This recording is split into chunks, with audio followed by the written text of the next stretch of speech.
Hello guys, तो आइए aldehyde के बारे में पढ़ते हैं। तो एल्डिहाइड एक फंक्शनल ग्रुप है जिसे हम C double bond O H और या तो फिर सी एच ओ से डिनोट करते हैं और इसका सेकेंडरी सफिक्स होता है अल। तो आइए इस पर कुछ क्वेश्चंस करते हैं। तो देखिए, सबसे पहला क्वेश्चन जो है इसमें सिर्फ एक ही कार्बन है जो सी डबल बॉन्ड ओ वाला कार्बन है। तो एक बात और बता दूं कि जो सी डबल बॉन्ड ओ वाला भी कार्बन होगा यानी फंक्शनल ग्रुप वाला कार्बन, वो भी पेरेंट चेन में कंसिडर किया जाएगा। ठीक है, तो एक कार्बन के लिए और एक कार्बन है सिंगल बॉन्डेड है। ये डबल बॉन्ड जो है वो ऑक्सीजन के साथ बना रहा है। अगर कार्बन कार्बन के बीच में डबल बॉन्ड होता है तब हम इन कंसीडर करते हैं, ठीक है, वरना इसे सिंगल बॉन्डेड एन ही कंसीडर करेंगे। तो एक कार्बन के लिए हम लोग क्या लिखते हैं, मीथ, और सिंगल बॉन्डेड है तो एन कितने पे ऑल है, 1 पे अल है, सॉरी ऑल बोल दिया मैंने, 1 अल। ठीक है, तो अब जो ये मीथेन का ई है इसे हम नहीं लिखेंगे। क्यों नहीं लिखेंगे? क्योंकि इसका जो अगला वाला वर्ड है अल, उसका जो ए है वो भी एक वॉवेल है और ई भी एक वॉवेल है, और अगर दो वॉवेल एक साथ आए तो पिछले वाले वॉवेल को हम लोग नहीं लिखते हैं, मतलब मीथेन का लास्ट का ई नहीं लिखेंगे। अब देखिए मैं बता देती हूँ कौन कौन वर्ड रहेगा, तो आप नहीं लिखेंगे। ए, ई, आई, ओ, यू और वाई।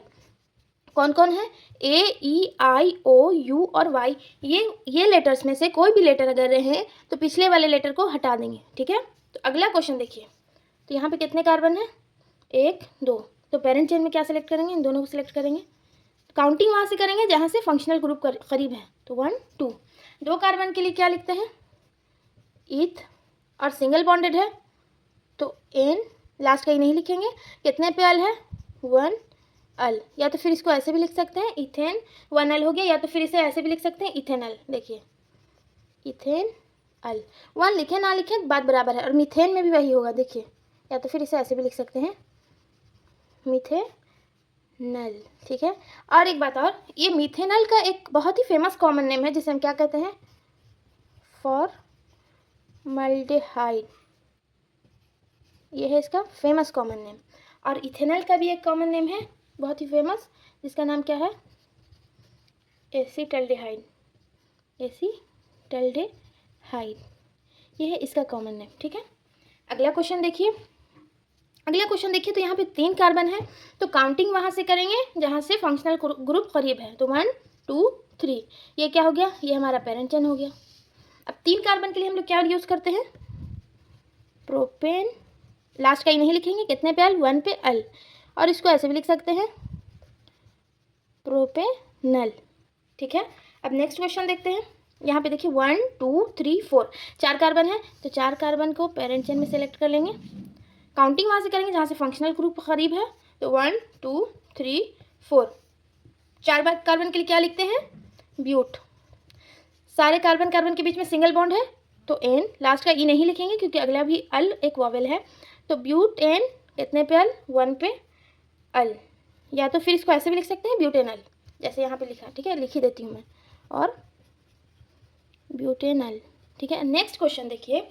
तो इसमें देखिए 1, 2, 3, 4 4 नंबर ऑफ कार्बन है, तो इसे पेरेंट चेन में सेलेक्ट करेंगे। काउंटिंग वहाँ से करेंगे जहाँ से फंक्शनल ग्रुप करीब है। ठीक है, तो 1, 2, 3, 4। अब देखिए नेमिंग कैसे करेंगे। तो 4 कार्बन है, तो सबसे पहले चारों कार्बन का नाम लिख लेते हैं। ब्यूट, कितना पे इन है? यहाँ पे सिंगल बॉन्डेड नहीं है, डबल बॉन्ड है, तो इन लिखेंगे। तो इन लिखने के लिए पहले उसकी पोजीशन लिखेंगे कि कितने पोजीशन पे इन है। तो 2 और 3 दोनों है, तो 2, 3 दोनों पे इन आ रहा है, तो हम छोटे वाले कार्बन पे लेंगे, मतलब जहाँ से कम नंबर मिलता है इनको वहाँ पे लेंगे, यानी 2 पोजिशन लेंगे।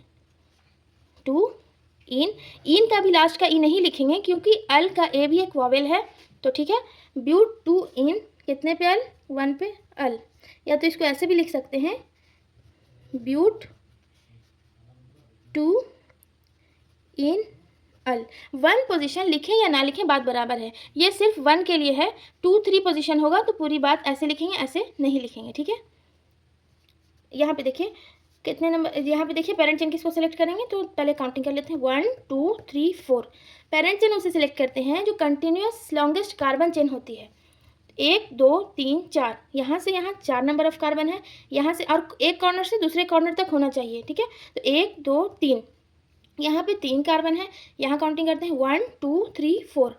तो 1, 2, 3, 4, इधर से इधर जा रहे हैं तब भी 4 कार्बन है, इधर से इधर जा रहे हैं तब भी 4 कार्बन है। तो या तो आप इसे पेरेंट चेन सेलेक्ट कर सकते हैं या तो इसे, आपकी मर्जी। तो मैं चलिए इसको ले लेती हूँ एज ए पेरेंट चेन। ठीक है, तो 1, 2, 3, 4। अब यहाँ पे देखिए कि 2 क्या है? अल्काइल ग्रुप है, तो नेमिंग कैसे करेंगे, तो सबसे पहले क्या लिखेंगे, अल्काइल ग्रुप का नाम लिखेंगे। तो दोनों मिथाइल है तो कैसे नाम लिखेंगे, सबसे पहले दोनों की पोजीशन लिखेंगे। तो 2 3, 2 है तो 2 के लिए डाई लगता है, सेम चीज़ अगर 2 है तो उसके लिए डाई यूज़ होता है, डाई मिथाइल, यहाँ पे लिख दे रही हूँ जगह नहीं है तो। 4 कार्बन है तो उसके लिए क्या लिखेंगे, ब्यूटेन। ब्यूटेन का लास्ट का ई नहीं लिखेंगे क्योंकि अल का ए भी वॉवेल है और ई भी वॉवेल है, तो दोनों वॉवेल आएंगे तो पिछले वाला वॉवेल का एक लेटर काट देंगे, मतलब ई को काट देंगे, 1 अल। Thank you.